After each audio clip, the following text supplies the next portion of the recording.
اب میرے بھائیوں سورۃ الانبیاء کی جو آیت نمبر 51 ہے آن ورڈ 51 سے لے کر اب دیکھیں یہ مسلسل ایک ہی رکوع کے اندر سیدنا ابراہیم علیہ السلام کا ذکر خیر ہے 75 تک. پورا رکوع جو ہے حضرت ابراہیم علیہ السلام سے متعلق ہے اور اس میں بھی خصوصاً ان کی زندگی کا وہ واقعہ جو انہوں نے بتوں کو توڑا تھا اور اس میں کئی ایک مورل لیسن ملتے ہیں. میں وہ ساتھ ساتھ کور کروں گا انشاءاللہ تعالی. کوشش کروں گا کہ اس میں جو بظاہر چھپی ہوئی چیزیں ہیں وہ بھی آپ کے سامنے بیان کروں. وَلَقَدْ آتَيْنَا إِبْرَاهِيمَ رُشْدَهُ اور بے شک ہم نے ابراہیم علیہ السلام کو ہدایت عطا فرمائی تھی، دانائی عطا فرمائی تھی، من قبل اس سے پہلے، وَكُنَّا بِهِ عَالِمِينَ اور ہم ان کو خوب جانتے تھے. اب کس سے پہلے؟ قرآن کے نزول سے پہلے اور موسیٰ علیہ السلام سے پہلے. اس کا ذکر پیچھے گزر چکا. اس اعتبار سے بھی دیکھا جائے تو اس کا تعلق اس پورشن کے ساتھ بنتا ہے اگر وہاں سے رکوع سٹارٹ کیا جاتا، کیونکہ یہ بات اس کے ساتھ جوڑی جا رہی ہے کہ حضرت موسیٰ علیہ السلام، ہارون علیہ السلام سے پہلے اور قرآن کے نزول سے پہلے ابراہیم علیہ السلام جو جد امجد ہیں اور تینوں جو آسمانی مذاہب ہیں جیوز، کرسچنز اور مسلمان، ان کے درمیان ایک کامن بانڈ ہے. اس لیے دیکھیں اب جو اسرائیل اور فلسطین اور عرب ملکوں کے درمیان ایک معاہدہ کروایا گیا امریکہ کی جانب سے، ابراہیم اکارڈ، اسے ابراہیم علیہ السلام کا معاہدہ کہا گیا کیونکہ ابراہیم علیہ السلام وہ پرسنالٹی ہیں جن پہ تینوں مذہب مشترکہ طور پر ایگریڈ اپان ہیں.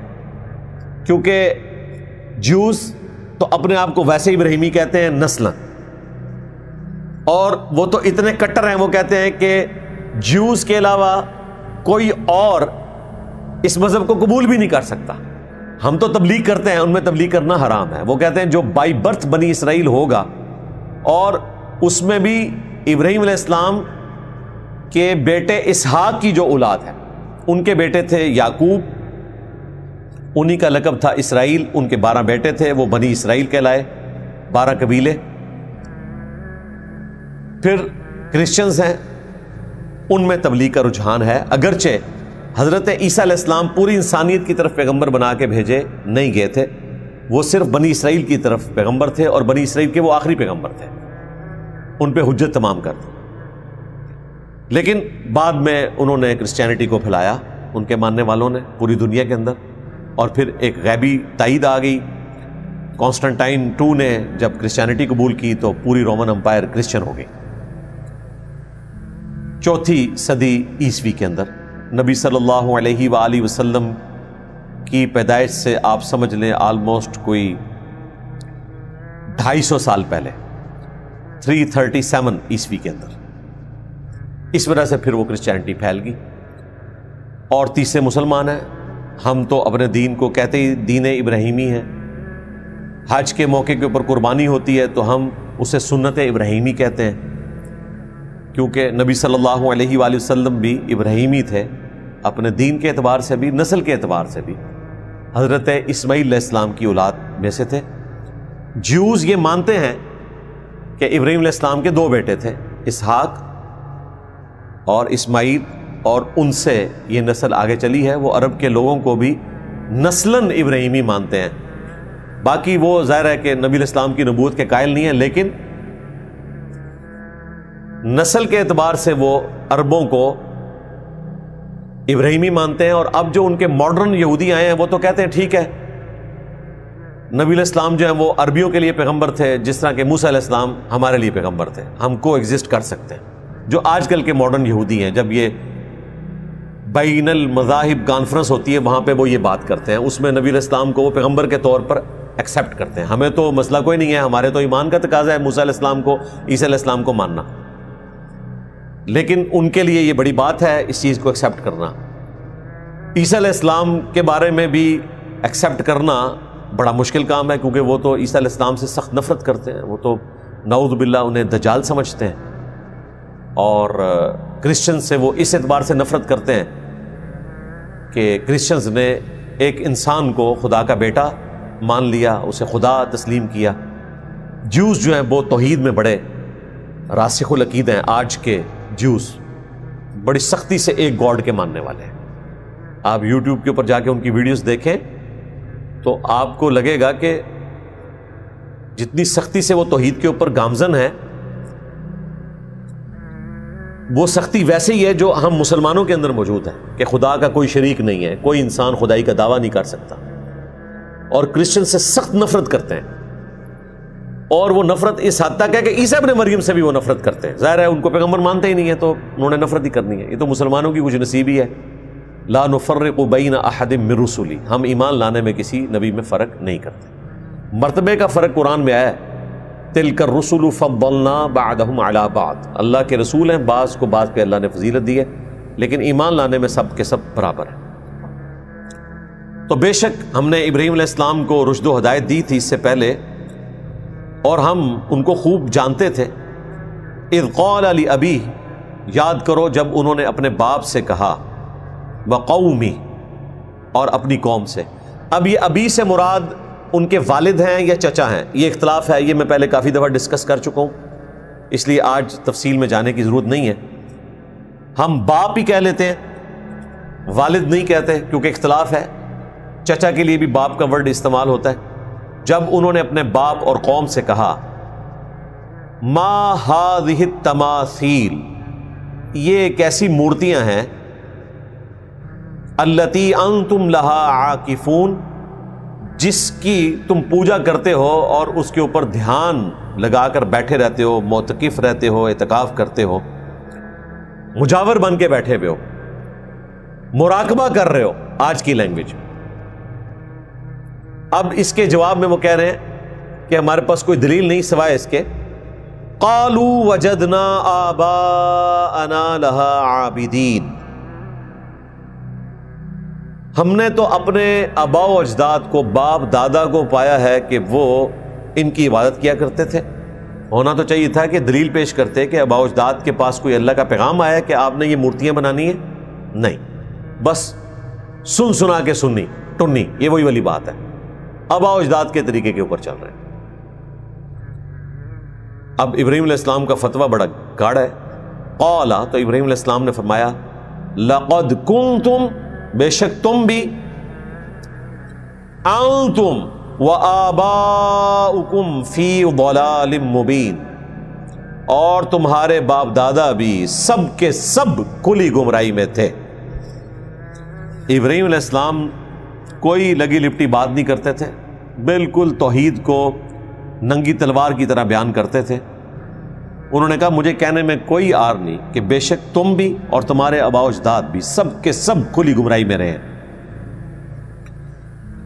قالوا، تو انہوں نے کہا ابراہیم علیہ السلام سے، اجئتنا بالحق ام انت من اللاعبین، کیا آپ ہمارے پاس کوئی سچی بات لے کر آئے ہیں کہ ہم سے ٹھٹا مذاق کر رہے ہیں؟ جو آپ یہ دعویٰ کر رہے ہیں کہ آپ اللہ کے پیغمبر ہیں، تو آپ کے پاس کوئی دلیل ہے ایک خدا کی؟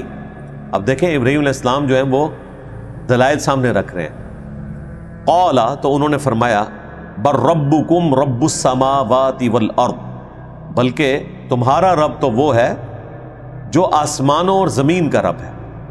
یہاں پر ابراہیم علیہ السلام یہ بھی کہہ سکتے تھے کہ میرا رب وہ ہے جو آسمانوں اور زمین کا رب ہے، لیکن ان کو کہا کہ تمہارا رب بھی وہی ہے جس نے تمہیں پیدا کیا ہوا ہے، زمین و آسمان کو پیدا کیا ہے۔ الذی فطرہن، جس نے ان کو پیدا فرمایا، آسمانوں کو اور زمین کو۔ وَأَنَا عَلَى ذَلِكُم مِّنَ الشَّاهِدِينَ، اور میں اس سچی بات کے اوپر گواہی دینے والوں میں شامل ہوں۔ مجھے اللہ تعالیٰ نے پیغمبر بنایا ہے اور میں گواہی دیتا ہوں کہ آسمانوں زمین کا بنانے والا ایک اللہ ہے اور اسی نے تمہیں بھی پیدا کیا ہوا ہے۔ وَتَاللَّهِ، اور اللہ کی قسم، یہ عموماً یہاں پہ اردو میں بھی بولتے ہیں نا، واللہ، باللہ، تاللہ، عربی تو بولتے ہیں، یہ تینوں انداز ہیں قسم کے۔ لَأَكِيدَنَّ أَصْنَامَكُمْ، مجھے اللہ کی قسم کہ میں ضرور تمہارے ان بتوں کا بندوبست کروں گا، بعد ان تولوا مدبرین، جب تم چلے جاؤ گے یہاں سے پیٹھ پھیر کر۔ باقی جگہ آتا ہے کہ وہ کسی اینول گیدرنگ میں جا رہے تھے، کوئی میلہ لگتا تھا، ابراہیم علیہ السلام کو بھی انہوں نے دعوت دی۔ دوسری جگہ پہ آتا ہے کہ آپ بھی ہمارے ساتھ چلیں، تو ابراہیم علیہ السلام نے ستاروں کی طرف دیکھا توریتاً، اور پھر کہا کہ میں بیمار ہوں۔ حقیقتاً وہ بیمار نہیں تھے، لیکن انہوں نے توریہ کیا، یعنی بیمار روحانی طور پہ میں تکلیف اور کوفت کا شکار ہوں کہ میری قوم جو ہے وہ شرک کے اندر مبتلا ہے۔ اسے کہتے ہیں توریہ کرنا۔ یہ جان بچانے کے لیے حکمت کے تحت ذو معنی جملہ بولنا یہ جائز ہے، انبیاء کرام کی سنت ہے۔ اسی کانٹیکسٹ میں صحیح بخاری اور صحیح مسلم میں ایک حدیث موجود ہے کہ ابراہیم علیہ السلام نے 3 موقع کے اوپر توریتاً جھوٹ بولا۔ اب جھوٹ ظاہر ہے ہم اردو میں ترجمہ کر رہے ہیں، اس کو توریہ ہی کہنا چاہیے، عربی میں غلط بیانی یا ایک روٹین سے ہٹ کے بات کی، اور وہ جائز ہے۔ 3 موقع کون سے؟ ایک موقع جب مصر کے بادشاہ کے ساتھ آپ کا واسطہ پڑا اور آپ کی جو بیوی تھی حضرت سارہ، ان پہ اس کی غلط نظر تھی، تو حضرت ابراہیم علیہ السلام سے اس نے پوچھا کہ یہ عورت کون ہے، تو انہوں نے کہا یہ میری بہن ہے، اور دل میں نیت کی کہ اسلام کے رشتے میں بہن ہے، ویسے تو بیوی ہے۔ اور یہ بات ابراہیم علیہ السلام نے آ کے سیدہ سارہ کو بتا دی کہ اس نے مجھے پوچھا تھا، اگر میں بتاتا تو وہ مجھے قتل کروا دیتا تمہیں حاصل کرنے کے لیے، کیونکہ اس زمانے میں تو نگاہیں مار کے کوئی غائب تو نہیں کر سکتا تھا بادشاہوں کو۔ اور بات کس کی ہو رہی ہے؟ ابراہیم علیہ السلام کی، جد الانبیاء کی۔ تو میں نے یہ بات اس لیے کہی کہ اسلام کے رشتے میں ہم بہن بھائی ہیں، یہ حضرت ابراہیم علیہ السلام نے ان کو کلیئر کیا۔ پھر بھی حضرت سارہ کی طرف اس نے ہاتھ بڑھانے کی کوشش کی تو اللہ تعالیٰ کی طرف سے غیبی مدد آئی، اس کا ہاتھ شل ہو گیا۔ پھر تھوڑی دیر بعد ٹھیک ہوا، دوبارہ اس نے کوشش کی، پھر ایسا ہوا، پھر وہ ڈر گیا، اور اس نے بجائے ان کے ساتھ کوئی غلط سلوک کرنے کے ایک لونڈی گفٹ کی حضرت سارہ کو، اور وہ تھی ہاجر۔ انہی سے حضرت اسماعیل علیہ السلام پیدا ہوئے، لہذا ان کی اصل جو ہے وہ مصر کے لوگ ہیں۔ یہ مصر سے آپ کو گفٹ ملی تھی، اور وہ پھر آزاد کر کے ابراہیم علیہ السلام کی بیوی بنی۔ تو اس موقع پہ حضرت ابراہیم علیہ السلام نے یہ بات کی۔ بخاری میں آتا ہے کہ دوسرا موقع یہ والا تھا کہ جب وہ میلے پہ جا رہے تھے، اور اس کا ذکر قرآن میں موجود ہے، ابراہیم علیہ السلام نے ستاروں کی طرف دیکھا، کیونکہ وہ بھی ستاروں سے حساب لگاتے تھے، ان کو امیج یہ دیا کہ میں اس پوائنٹ آف ویو سے بات کروں، حالانکہ وہ اس پوائنٹ آف ویو سے بات نہیں کر رہے تھے، توریہ کیا، کیونکہ انہوں نے پیچھے بتوں کے ساتھ یہ کرنا تھا، پلاننگ تو کر لی تھی انہوں نے۔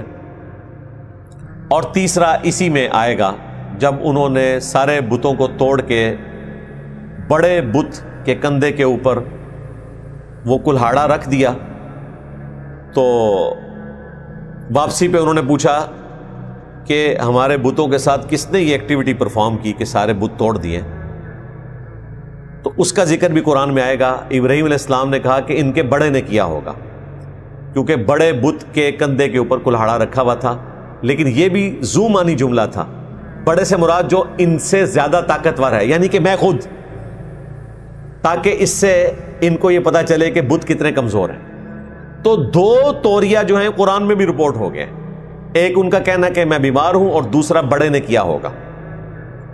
لہذا مولانا مودودی رحمہ اللہ کا یہ کہنا کہ اس حدیث کو اگر ہم صحیح مانتے ہیں، صحیح بخاری کی، تو انبیاء کی عصمت کے اوپر فرق پڑے گا، تو کوئی فرق نہیں پڑتا، 2 چیزیں تو قرآن میں رپورٹ ہو گئی ہیں۔ آپ اسے توریہ کہہ لیں، اسے تقیہ کہہ لیں، سورہ آل عمران میں تقیہ کرنے کی اجازت موجود ہے، تو یہ توریہ تھا، اور اس کی اجازت دی گئی ہے۔ بخاری مسلم میں حدیث ہے، نبی علیہ السلام نے بھی توریتن جھوٹ بولنے کی اجازت دی ہے، دو لڑنے والوں میں صلح کروانے کے لیے آپ جھوٹ بول سکتے ہیں. اسی طریقے سے میاں بیوی آپس میں، اسی طریقے سے جنگ کے موقع کے اوپر. تو جن مواقع کے اوپر اجازت ملی ہے وہ آپ کر سکتے ہیں. اس سے کوئی گناہ والا معاملہ نہیں ہوتا، بشرطے کہ آپ کسی صحیح مقصد کے لیے کر رہے ہیں، کسی کو دھوکہ دینا مقصود نہیں ہے بلکہ کسی کی جان بچانا مقصود ہے یا اپنی جان بچانا مقصود ہے. تو یہ 3 توریوں کا ذکر آیا، یعنی ایسا جملہ جس کے 2 معنی ہوں وہ اللہ تعالیٰ نے آپ کو اجازت دی ہے کہ آپ بول سکتے ہیں. اب وہ تو چلے گئے میلے کے اوپر، پیچھے ابراہیم علیہ السلام اکیلے تھے اور ان کے بزرگان دین تھے. تو دیکھیں ان کے ساتھ کیا ہوا. فَجَعَلَهُمْ جُذَاذًا، پس انہوں نے ان کو ریزہ ریزہ کر دیا، إِلَّا كَبِيرًا لَهُمْ، سوائے جو بڑا بت تھا اس کے، لَعَلَّهُمْ إِلَيْهِ يَرْجِعُونَ، تاکہ اس کے بارے میں وہ اس کی طرف لوٹ سکے. ایک بت تو سلامت رہنا چاہیے نا، تاکہ جو قتل نہیں ہوا باقیوں کے قتل کا وہ گواہ بن کے رہے، اگر یہ بول سکتے ہیں. تو ابراہیم علیہ السلام نے پوری پلاننگ کی ہوئی تھی کہ اس ایک کی طرف یہ لوٹیں، اس کے کندھے کے اوپر کلاڑا رکھ دیا. اب ظاہر ہے یہ فیلنگز جو ہم کر رہے ہیں بلینکس کے اندر، وہ اسرائیلی روایتوں کی بنیاد کے اوپر، اور وہ فٹ ان بیٹھتی ہیں. قالوا من فعل هذا بآلهتنا، تو انہوں نے کہا کہ ہمارے معبودوں کے ساتھ کس نے یہ کیا، آپس میں مشورہ کرتے ہوئے. انہ لمن الظالمین، ایسا کرنے والا تو بڑا ظالم ہے. قالوا سمعنا، تو چند ایک نے ان میں سے کہا کہ ہم نے سنا تھا. فتى يذكرهم يقال له ابراہیم، ایک نوجوان لڑکے کو جو اس کا ذکر برائی سے کر رہا تھا. یعنی ظاہر ہے کہ وہ ابراہیم علیہ السلام جو آلریڈی کہہ چکے تھے کہ تم اور تمہارے آباء و اجداد گمراہ تھے کہ جنہوں نے بتوں کی پوجا کی، تو آپ ان کی نظروں میں تو آگے تھے کہ بتوں کے ساتھ یہ برائی والا معاملہ ابراہیم علیہ السلام نے کیا ہوگا، کیونکہ وہ ان بتوں کا ذکر برائی کے ساتھ کر رہا تھا، کوئی گالی گلوچ نہیں، وہ تو اسے برائی سمجھتے تھے نا. قالوا، تو وہ کہنے لگے، فَأْتُوا بِهِ عَلَىٰ أَعْيُنِ النَّاسِ، کہ اس کو لوگوں کے سامنے پیش کرو، اس نوجوان لڑکے کو، اس کی جرت، اس نے یہ حرکت کی. لَعَلَّهُمْ يَشْهَدُونَ، تاکہ وہ اس کے متعلق کوئی شہادت دے سکے. جب ہم اس سے پوچھیں گے تو ظاہر ہے ایک ہی بندہ پیچھے تھا، اتنا بڑا حادثہ ہوا تو یقیناً اسی نے کیا یا کروایا ہے یا اس کے سامنے ہوا ہے، تو لوگ دیکھ لیں گے، خود لوگ گواہی دیں گے کہ یہی کرنے والا ہے. اب انہوں نے مجلس اکٹھی کی اور بلا لیا ابراہیم علیہ السلام کو اور کہا، قالوا اانت فعلت هذا بآلهتنا یا ابراہیم، اے ابراہیم کیا تو نے ہمارے معبودوں کے ساتھ یہ سب کچھ کیا جو حرکت ہوئی تھی. قالا، تو انہوں نے فرمایا، بل فعلہ کبیرہم ھذا، انہوں نے کہا بلکہ ان کے اس بڑے نے ہی حرکت کی ہوگی. اب وہ بڑے سے مراد حقیقتاً تو اپنے آپ کو لے رہے تھے اور ان کو یہ میسج دے رہے تھے کہ جس کے کندھے کے اوپر کلہاڑا ہے. اب یہاں پہ کلاڑے کا ذکر نہیں، لیکن ظاہر ہے وہ مسنگ لنکس کے اندر چیزیں روایتوں کے ساتھ ایڈجسٹ ہوتی ہیں، تو اس کی طرف رجوع لا کے دیکھو، یہ بتائے گا. فَاسْأَلُوهُمْ إِن كَانُوا يَنطِقُونَ، تو ان سے پوچھ لو اگر یہ گفتگو کر سکتے ہوں تو. فَرَجَعُوا إِلَىٰ أَنفُسِهِمْ، اب ظاہر ہے اس کا جواب کیا ہونا تھا، تو انہوں نے اپنے جی میں خود ہی غور کیا. فَقَالُوا، پھر بولے، إِنَّكُمْ أَنْتُمُ الظَّالِمُونَ، کہ بے شک تم ہی ظلم کرنے والے ہو. ثُمَّ نُكِسُوا عَلَىٰ رُؤُوسِهِمْ، پھر وہ اوندے ہو کر اپنی گمراہی کی طرف پلٹے اور بجائے اس کے کہ وہ ہدایت قبول کرتے الٹا ابراہیم علیہ السلام کے ساتھ آرگومنٹ کرنا شروع ہو گئے. لقد علمت ما هؤلاء ينطقون، کہ بے شک تم خوب جانتے ہو کہ یہ ہمارے معبود بول نہیں سکتے. ہونا تو چاہیے تھا اس کے بعد ہی ان کو بات سمجھ آ جاتی، لیکن موٹے دماغ ابھی تک نہیں سمجھ آئی. ابھی تک وہ ظالم سمجھ رہے ہیں ابراہیم علیہ السلام کو اور اپنے بتوں کو مظلوم سمجھ رہے ہیں، بجائے اس کے کہ وہ سمجھ لیتے کہ یہ بت جو اپنی حفاظت خود نہیں کر سکے یہ ہماری حفاظت کہاں سے کریں گے، یہ ہمارے معبود کیسے ہو سکتے ہیں. اب فل ٹاس مل گئی حضرت ابراہیم علیہ السلام کو، تو دیکھیں کیسا چھکا مارا انہوں نے. قال افتعبدون من دون اللہ، ابراہیم علیہ السلام نے کہا کہ کیا تم عبادت کرتے ہو اللہ کو چھوڑ کر ان کی ما لا ينفعکم شیئا ولا یضرکم، جو نہ تمہیں کوئی نفع دے سکتے ہیں کسی ذرے برابر کا. بابت شیء کوئی نہیں، یہ وہی بات، ما لا ينفعکم شیئا ولا یضرکم، اور نہ کوئی نقصان پہنچا سکتے. نفع کیا دینا ہے، اپنا آپ ختم کروا بیٹھے. نقصان کیا کرنا ہے، اپنے نقصان کو نہیں ٹال سکے، کسی کو کیا نقصان انہوں نے کرنا ہے. اف لکم، تف ہے تم پر. وَلِمَا تَعْبُدُونَ مِن دُونِ اللَّهِ، اور جن ہستیوں کو تم اللہ کے سوا پوجتے ہو ان کے اوپر بھی تف ہے. افلا تعقلون، کیا تم اتنی عقل بھی نہیں رکھتے. اب اس کے بعد چیپٹر کلوز ہو جانا چاہیے تھا، ڈراپ سین ہو گیا. لیکن جب انسان اپنی ضد پہ اڑا ہو، حق بات قبول نہ کرنا چاہتا ہو، تو اس طرح کی باتیں سن کر مزید غصہ پیدا ہوتا ہے.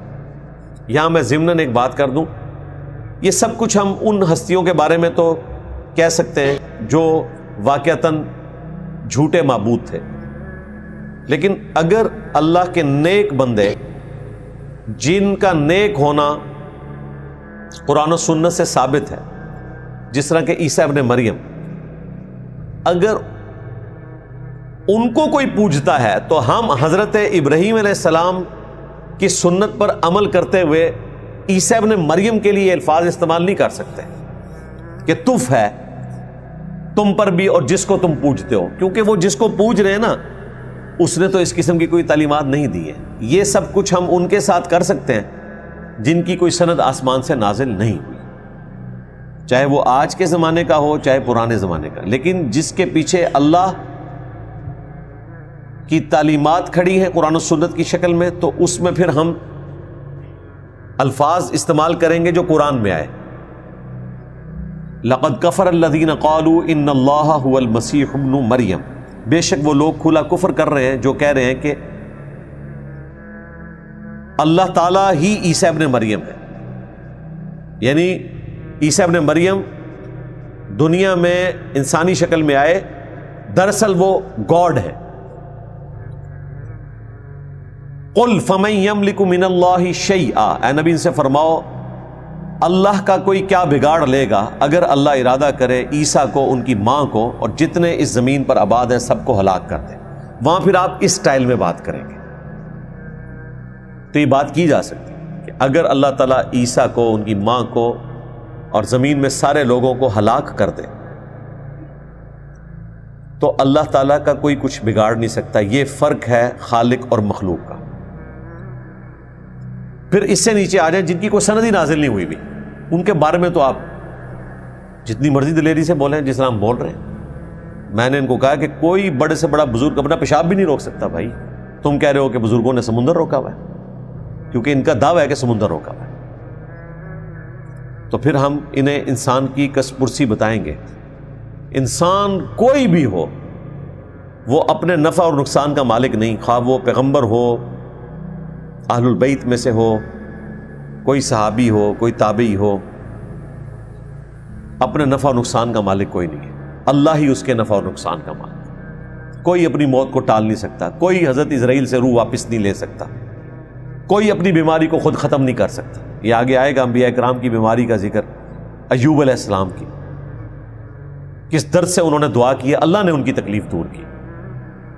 سارے بچے مر گئے، ان کی بیویاں مر گئیں، خود بیماری میں مبتلا ہو گئے، سب کچھ ختم ہو گیا۔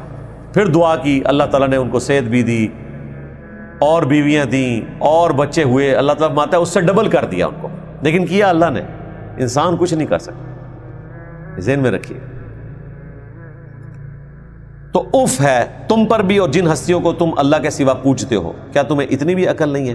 قالو، تو وہ بولے، حرقوہ، جلا ڈالو اسے، وانصروا آلہتکم، اور مدد کرو اپنے معبودوں کی، یعنی اپنے معبودوں کی مدد کرو کہ ان کا دشمن ابراہیم آ چکا ہے، ابراہیم کو جلا دو تاکہ یہ ہمارے بتوں کو نقصان نہ پہنچائے۔ اندازہ کریں، مت ایسی ماری ہوئی ہے، معبودوں نے تمہیں بچانا تھا اور تم معبودوں کو بچانے کی خاطر ابراہیم علیہ السلام کو آگ میں جلانے لگے ہو۔ ان کنتم فاعلین، اگر تم نے کچھ کرنا ہے تو اس کے ساتھ یہ کرو۔ جیسا پاکستان میں بھی ہو رہا ہے، کل تک یہ کہتے تھے کہ ہمارے بزرگوں نے دنیا کا نظام سنبھالا ہوا ہے، پاکستان کی حفاظت یہ کر رہے ہیں، پلوں کے اوپر بزرگوں کی ڈیوٹیاں ہیں۔ جب دہشت گردوں نے ان کے مزارات کے اوپر بم پھوڑے، پھر یہ پریس کلب کے سامنے آ کر پلے کارڈ اٹھائے ہوئے کھڑے ہوئے آپ کو نظر آئیں گے۔ تحفظ اولیاء کانفرنس، یہ سیم ہے، یہ تحفظ اولیاء کانفرنس ہو رہی ہے وہاں پہ بھی، بلکہ اس سے بڑی چیز ہے، وہ تو معبود تھے ان کے۔ تو بھائی جن اولیاء کی حفاظت کے لیے آپ کو کانفرنس کرنی پڑے پریس کلب کے باہر، تو وہ آپ کی حفاظت کہاں سے کریں گے؟ تو انہوں نے کہا کہ جلا ڈالو ابراہیم کو اور اپنے معبودوں کی مدد کرو اگر تمہیں کچھ کرنا ہی ہے تو۔ اب اللہ تعالیٰ نے انٹروین کیا۔ دیکھیں یہاں پہ کوئی ذکر نہیں آ رہا کہ ابراہیم علیہ السلام نے نگاہ ماری اور وہ آگ ٹھنڈی ہو گئی۔ پوائنٹ ٹو بی نوٹڈ، یہ آپ کو بتانا ضروری ہے۔ اگر پیغمبر کچھ کر کے نہیں دکھا سکتا نا اللہ کے اذن کے بغیر، تو باب دشائی کوئی نہیں۔ قلنا، اللہ تعالیٰ فرما رہا ہے ہم نے فرمایا، یا نار کونی بردا وسلاما علی ابراہیم، اے آگ ٹھنڈی ہو جا ابراہیم کے لیے اور سلامتی بن جا، اتنی ٹھنڈی نہ ہو کہ وہ تکلیف میں پڑ جائے، بس اتنی ٹھنڈی ہو کہ وہ اس کی تپش کو محسوس نہ کریں اور ایک نارمل ایکسپیرینس ان کے اوپر ہو، ٹھنڈی ہو اور سلامتی بن جائے ابراہیم علیہ السلام کی، اور وہ بن گئی۔ صحیح بخاری میں آتا ہے، عبداللہ ابن عباس کہتے ہیں رضی اللہ تعالی عنہما کہ تمہارے جد امجد ابراہیم علیہ السلام کو جب آگ میں پھینکنے لگے تو انہوں نے اس وقت پڑھا تھا حسبنا اللہ ونعم الوکیل، ہم نے اللہ ہی پر بھروسہ کیا اور وہی بہتر کارساز ہے، وہ ہمیں کافی ہے۔ اور تمہارے نبی علیہ السلام پہ بھی جب مشکل وقت آتا تھا تو وہ پڑھتے تھے حسبنا اللہ ونعم الوکیل۔ یہ حدیث صحیح بخاری میں ہے، اور اس کا ذکر اشارتاً قرآن میں بھی سورہ آل عمران میں موجود ہے، اسی لیے ہم نے صبح و شام کے بلو کارڈ میں یہ وظیفہ ڈالا ہے کہ جب کافروں کی طرف سے مسلمانوں کو یہ خبر پہنچی کہ وہ تیاری کر رہے ہیں مسلمانوں پہ حملے کی غزوہ خندق کے موقع کے اوپر، تو مسلمانوں نے پڑھا حسبنا اللہ ونعم الوکیل، ہم نے اللہ پر بھروسہ کیا اور وہی بہتر کارساز۔ خندق کے موقع پر بھی، احد کے موقع کے اوپر بھی نبی علیہ السلام کا وظیفہ یہی ہوا کرتا تھا۔ ایک اور وظیفہ بھی جامع ترمذی اور المستدرک للحاکم میں آیا ہے، یا حی یا قیوم برحمتک استغیث، وہاں پہ بھی الفاظ ہے کہ مشکل اور پریشانی میں آپ یہ وظیفہ پڑھتے تھے۔ اے خود سے زندہ ہر چیز کو تھامنے والے، میں تیری رحمت کے ساتھ تیری مدد کا سوال کرتا ہوں۔ اور تیسرا وظیفہ جامع ترمذی میں اور سنن نسائی الکبریٰ میں، لا الہ الا انت سبحانک انی کنت من الظالمین، یونس علیہ السلام کی دعا جو اس میں آگے چل کر آئے گی اسی صورت کے اندر۔ تو ابراہیم علیہ السلام کے لیے آگ ٹھنڈی ہو گئی، لیکن اس چیز کی تفصیل موجود نہیں ہے کہ وہ کیسے ٹھنڈی ہوئی کہ انہوں نے اپنے رب کی طرف رجوع فرمایا۔ باقی اسرائیلی روایتوں میں ملتا ہے، احادیث میں تو ہمیں نہیں ملا کہ حضرت جبرائیل علیہ السلام بھی آئے اور انہوں نے کہا میں آپ کی کوئی مدد کر سکتا ہوں، اور یہ ان لوگوں کے پلیٹ فارم سے بیان ہوتی ہے جو بزرگ بابوں کو مدد کے لیے پکارتے ہیں. اندازہ کریں، خود سناتے ہیں یہ واقعہ اسرائیلی کہ حضرت ابراہیم علیہ السلام نے کہا کہ خود آئے ہو یا اللہ نے بھیجا ہے. تو انہوں نے کہا کہ میں خود سے آیا ہوں. انہوں نے کہا کہ اگر خود سے آئے ہو تو مجھے تمہاری مدد کی کوئی ضرورت نہیں ہے، اور اگر اللہ تعالیٰ نے بھیجا ہے تو میرے حال سے بہتر واقف ہے، تو میں تمہاری مدد بھی نہیں لوں گا. ہمیں یہ واقعہ سنا رہے ہوتے ہیں یہ بتانے کے لیے کہ دیکھو حضرت ابراہیم علیہ السلام نے اس مشکل وقت میں حضرت جبرائیل علیہ السلام سے مدد نہیں مانگی، اللہ سے مدد مانگی ہے. تو تم تو عبدالقادر جیلانی سے مانگتے ہو بھائی. اعلیٰ حضرت ترجمہ کر رہے ہیں ایاک نعبد و ایاک نستعین کا، اے اللہ تجھی کو پوجیں، تجھی سے مدد چاہیں. اور ملفوظات اعلیٰ حضرت میں جب پوچھا جا رہا ہے تو کہتے ہیں کہ میں نے تو ایک ہی در مضبوطی سے پکڑا ہوا ہے، مجھے تو جب بھی کوئی مصیبت آتی ہے تو میں شیخ عبدالقادر جیلانی کو مدد کے لیے پکارتا ہوں. قرآن میں ترجمے میں اللہ کو پکارتا ہوں اور باہر جو ہے قرآن سے نکل کے عبدالقادر جیلانی کو.